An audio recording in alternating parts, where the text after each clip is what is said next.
Supreme કોર્ટે મંગળવારે બુલડોઝરની કાર્યવાહી પર 1 ઓક્ટોબર સુધી પ્રતિબંધ મૂક્યો છે. મેં ગણેશ પૂજામાં ભાગ લીધો તો કોંગ્રેસ અને તેની ઇકોસિસ્ટમના લોકો ગુસ્સે છે. વડાપ્રધાન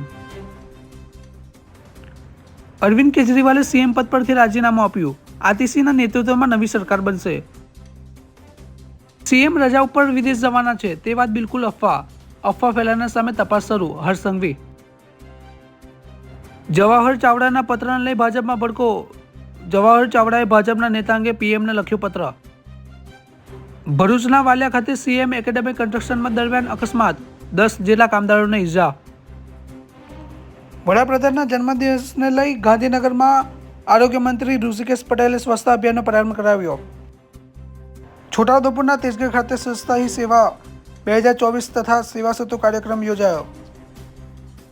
કાલોલમાં ગણેશ વિસર્જન દરમિયાન બની ઘટના, જીવંત વાયરો સાથે 2 કિશોર ઉપર વીજ પુલ પડ્યો, એકનું મોત.